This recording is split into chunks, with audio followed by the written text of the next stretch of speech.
Hello everyone, welcome to week 5 of Financial Management of Aging Services. I've been very pleased with the work that's been turned in so far by all of you. You're all obviously learning this information very well.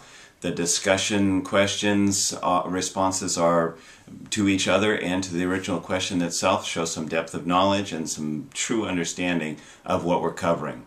We're about midway through the term now, so we're going to continue to move at a rapid pace and cover the information that we want to get covered before we're out of time.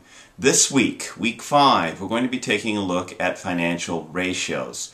Now, there are an unlimited number of ratios that an organization can be calculating, and anytime they're comparing one performance to another over a period of time, you can create a ratio. It's really easy to do that. Mainly, companies use financial ratios to compare the business's performance with its previous performance and current performance, past versus present, so that they can see whether the adjustments that they're making are working or not. Sometimes a company will use financial ratios to compare their performance to the performance of other companies in the same industry.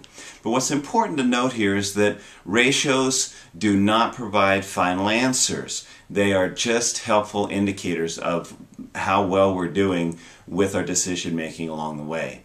Now, as I mentioned, there are an unlimited number of financial ratios we could take a look at.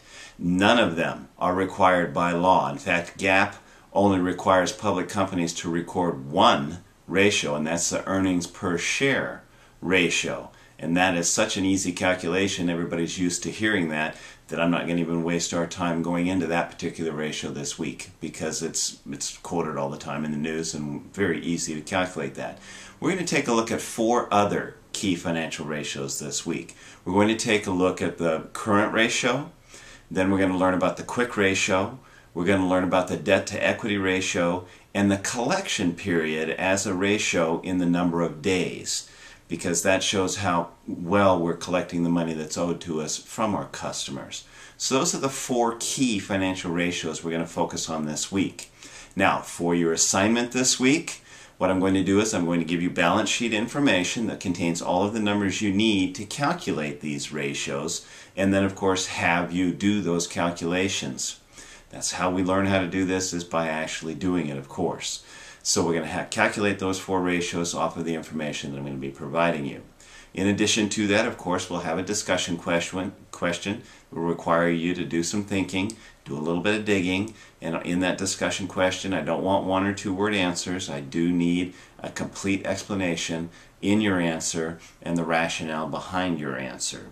So keep that in mind when you're answering that and responding to other people's responses to the discussion question.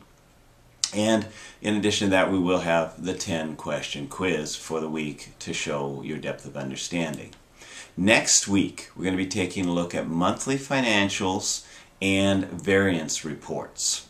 And that's going to continue to move us forward with all this information. So, that's what this week looks like. Again, I've been real pleased with the performance so far by all of you.